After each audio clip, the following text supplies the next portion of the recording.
ओम नमः शिवाय। जय श्री राम साथियों। हमारे पिछले वीडियो के अंदर आपने नागा अघोरी एक शब्द आया, तो हमारे जो कुछ साथी हैं उन्होंने नागा अघोरी के विषय में जानने की इच्छा की।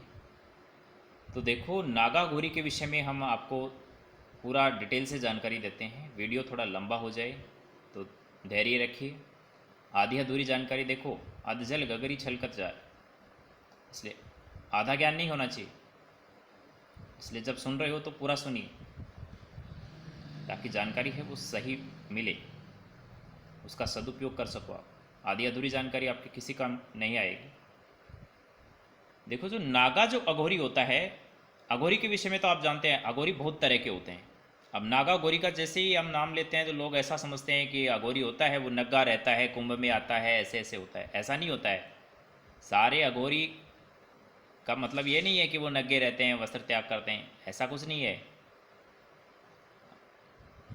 नागा जो अघोरी होता है वो नागलोक से आता है।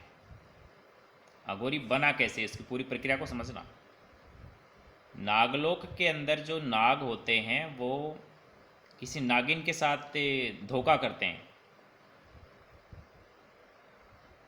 जिससे नागिन दुखी होकर के उनको क्या देती है, श्राप देती है मनुष्य योनि धारण करने का। अब वो वहाँ से गिर कर के कहाँ पहुँचते हैं, मनुष्य लोक में, पृथ्वी लोक में। अब पृथ्वी लोक में मनुष्य रूप में धारण आ जाते हैं नागा, नागलोक से। अब यहाँ पे क्या होता है कि वो नागिन जो थी जिसके साथ इन्होंने धोखा किया था, वो किसी लड़की का रूप ले लेती है मनुष्य लोक में, और फिर वो उनके जो ये नागा जो था लड़का, उसको प्रेम जाल में फंसाती है। वही नागिन जो नागलोक से आई है, और फिर इसको धोखा दे देती है इस लड़के को। अब ये जो लड़का है, तो इसको वो पहले वाली बात याद आ जाती है नागलोक में कि इसने एक नागिन के साथ धोखा किया था, इसीलिए इसी का परिणाम है कि ये लड़की है वो मेरे को धोखा दे रही है। अब ये किसी भी हाल में इसको छोड़ना नहीं चाहता, उसको प्राप्त करना चाहता है। बल्कि वो नागिन क्या करना चाहती है, उससे बदला लेने के लिए आई थी, तो उसका बदला क्या हो जाता है, पूरा हो जाती है। वो उसको तड़पाना चाहती है, इसीलिए वो इसको छोड़ना चाहती है और ये उसको छोड़ना नहीं चाहता। यहीं से शुरुआत होती है नागा अघोरी बनने की। बहुत सीक्रेट बात है ये, किसी आपको कथा खानियों में नहीं मिलेगी। ये हमारी नागा अघोरी से खुद व्यक्तिगत बातचीत के दौरान ये हमने जाना है। तो देखो, फिर क्या होता है कि वो लड़का इतना उत्तेजित हो जाता है, इतना क्रोधित हो जाता है। तो नाग का स्वभाव ही देखो, डसना। फिर वो चाहता है कि नहीं, तुम मेरी नहीं हो सकती तो फिर किसी की नहीं हो सकती। या तो तुम मेरी रहोगी या फिर तुमका मरना पड़ेगा। तो फिर वो लड़का क्या करता है, गलती कर देता है। क्या गलती कर देता है, उस लड़की को मार देता है, ढस लेता है। तरह तरह के उसको क्या करता है, या तो देखो प्रलोभन देगा, या उसके परिवार को मारने की धमकी देगा, या उसके परिवार को ढसेगा।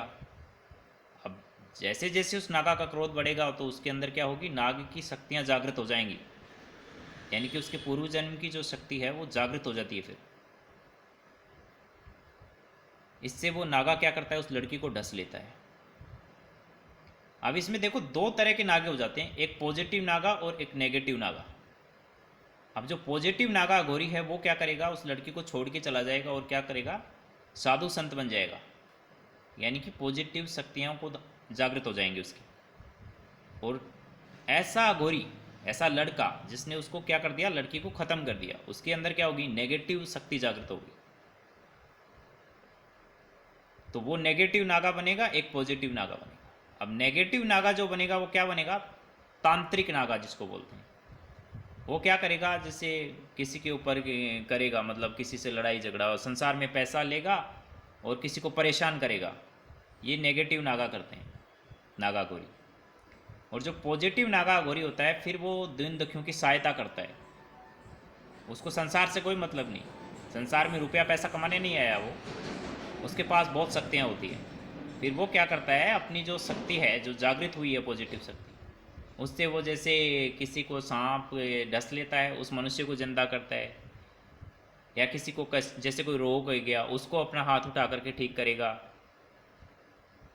किसी को कोढ़ रोग हो गया, उसको ठीक कर देगा। या किसी को कोई नाग दोष है उसको ठीक कर देगा। देखते नहीं, कोई कोई बाबा होते हैं जैसे ऐसे दरबार लगाते हैं जहाँ पे हाथ उठा करके मतलब मुंह से बोल करके ही ठीक कर देते हैं। ये उसी शक्तियों शक्तियों से काम होता है। अब क्या करते हैं कि जैसे ही अब कई कई कार पर क्या होता है कि जो नागा घोरिया बना था, पॉजिटिव या नेगेटिव जिस भी रूप में था, उसकी मौत हो गई। अब उसकी मौत हो गई किसी कारणवश और उसको मोक्ष नहीं मिला। अब जब तक मोक्ष नहीं होता तब तक क्या होता है, शरीर भटकता रहता है। तो फिर वो जो नागा अघोरी मरा था वो किसी जिंदा शरीर को, मतलब जो उसको अट्रैक्ट करता है उसको पकड़ लेता है। फिर वहाँ से शुरुआत होती है। ये छोटे छोटे दरबार जो नहीं लगते ना, बूजा वाले जो बूजा वूजा निकालते हैं, बताते हैं किसी को कि तुम्हारा ऐसा हुआ है, पहले तुम्हारे गर्लफ्रेंड का नाम है, तुम्हारे बॉयफ्रेंड का नाम ये है, तुम्हारी फैमिली ऐसी है, तुम्हारा परिवार ऐसा है। तो फिर ये पर्चे वाले बाबा बन जाते हैं ऐसे लोग, उन शक्तियों से फिर काम कराते हैं। देखो शक्तियाँ वचनों पे काम करती हैं, संसार काम करता है एग्रीमेंट पे। यहाँ होती है लिखा पढ़ी और वहाँ होते हैं वचन। और जब तक वो व्यक्तिगत शरीरधारी जो होता है, बाबा कह सकते हो या आप तांत्रिक कह सकते हो, वो इन वचनों को निभाते रहता है, तब तक वो शक्तियाँ ठीक से काम करती हैं, उसका काम करती रहती हैं। और जिस दिन वो वचन तोड़ता है शक्तियाँ उसको क्या करती हैं, छोड़ के चली जाती हैं। ऐसा होता है। तो नागा अघोरी कैसे बनता है आपने सीख ही लिया। तो कोई ऐसा कहे कि मैं नागा अघोरी बन जाऊँ, ऐसा नहीं है, खुद के हाथ में नहीं है भाई। ये नागा अघोरी होते हैं, वो नागलोक से इधर आते हैं।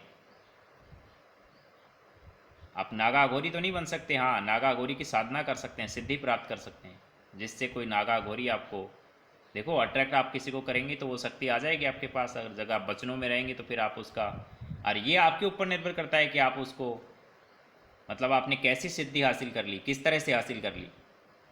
अब एक तरफ आप नागा अघोरी की साधना कर रहे हैं, वो शक्ति क्या है, पॉजिटिव है, और आप अपने खान पान पे कंट्रोल नहीं पर रख पा रहे हैं, अपने व्यवहार पे कंट्रोल नहीं रख पा रहे हैं, इंद्रियों पे कंट्रोल नहीं है। तो वो जो पॉजिटिव शक्ति थी वो आप आएगी तो सही, लेकिन आपको क्या करेगी, नेगेटिव करेगी, आप तांत्रिक बन जाएंगे। तो शक्तियाँ देखो बहुत सावधानी के साथ, इसीलिए तो कहते हैं ना, शक्तियाँ हमेशा गुरु की शरण में रह करके सीखनी चाहिए। ऐसा नहीं है कि बिना गुरु के आप सीख नहीं सकते, बिना गुरु के भी सीख सकते हैं, लेकिन आपके पास इतना ज्ञान नहीं होता, इतना कभी कभी उल्टा पड़ जाता है ना दाव, तो उसको बचना भी पड़ता है खुद को। इसीलिए गुरु की आवश्यकता है, जो पहले से जानता है, सीख चुका है, उसकी आवश्यकता है। कभी कभी क्या होता है, किसी किसी को बिना साधना के भी शक्तियाँ मिल जाती हैं, वो तो अपने अपने कर्म होते हैं। देखो तो इस तरह ये नागा अघोरी होता है। धन्यवाद। जय हिंद, जय भारत।